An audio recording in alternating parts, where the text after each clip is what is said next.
Hello and welcome to this tutorial. Today we are going to discuss your day-to-day role.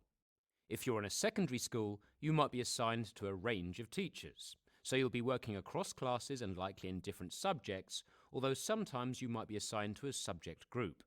If you're in a primary school, it's more likely that you'll be assigned to one or two teachers. It's really important that you know what you are going to do once you are in the lesson.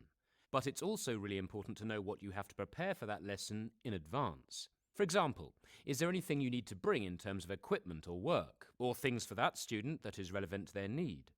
Is there anything you have to do yourself, such as research, either about the subject or with regard to the students themselves? It's really important to know what's in the teacher's lesson plan. You don't want to turn up clueless just as the students are asking, "Hey, what are we going to do today?" You must make some time, even if it's just 10 minutes in the morning, so you understand what is going on and what you're going to do.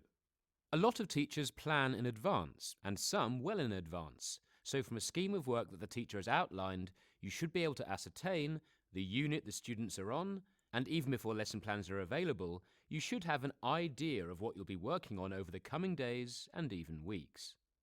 Try not to be in a situation where you're walking into a class and you don't know what's going on in that class. That's not going to help the student because they will view you as unprofessional, and it can make them feel devalued. It also puts you under additional pressure of having to think too much on your feet, which could lead you to guessing. Sometimes that's going to be unavoidable for various reasons, such as emergency cover, but for the vast majority of time, everything should really be planned.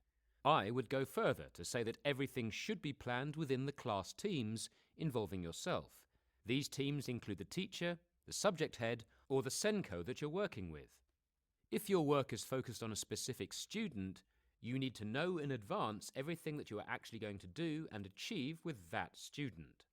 You also have to make sure that you've got the information about the pupils you are working with, so you know what their needs are and you know exactly the ways to cater for them. Make sure that you have a detailed discussion with the SENCO or the teachers who have worked with students to understand how to work with them and to break down any potential barriers. It is really important for students who might have triggers, such as anger triggers, etc., that you know what kind of things set them off. Whilst these things should be recorded, they are sometimes missed but well known by the teams that work with them. The deputy and head of pastoral care will also know information about students as well, but they might not be the best first contact. There are layers and a hierarchy in a school, so ensure that you find out what these are and then try to seek information from the next person in that hierarchical line, if possible, before moving up or seeking information directly from senior leaders, because they do have a range of other items that they have to prioritize. Some schools have a hierarchy where responsibility lies directly with a senior leader, so ensure that you find out who knows what about whom and who you should contact, as it will save time and give you the best chance of getting the information you need. You also want to make sure that you know if you're going to be working with individual students or if you're going to be working in groups, and how much room you have for creativity and initiative. For example, can you alter or add anything to the tasks without losing the focus of the lesson? Usually, as long as you keep within the parameters of what the students are doing and the outcomes being aimed for, you will be okay. The vast majority of teachers that you work with are going to help and support you to get better at what you're doing, and then gradually increase the amount of work that you do or the amount of work that you do on your own. You also want to make sure that you know how the teacher wants to be informed of the progress made. Some might want to have a 10-minute breakdown at the end of the day. Others may want just some quick summary points. It might be expected that you complete a table or fill in a short summary report about students. Make sure you understand which and keep on top of it.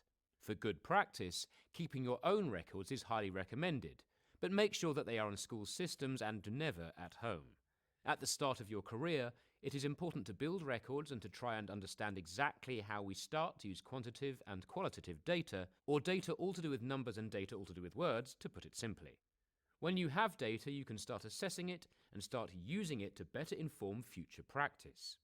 Having the data helps you reflect, and it helps you reflect in a lot more of a sophisticated way than just going off your gut feeling, which is shaped by many other things. Finally, make sure you know what the teacher will want to discuss with you and what type of feedback is expected. Thank you. I'll see you in the next tutorial.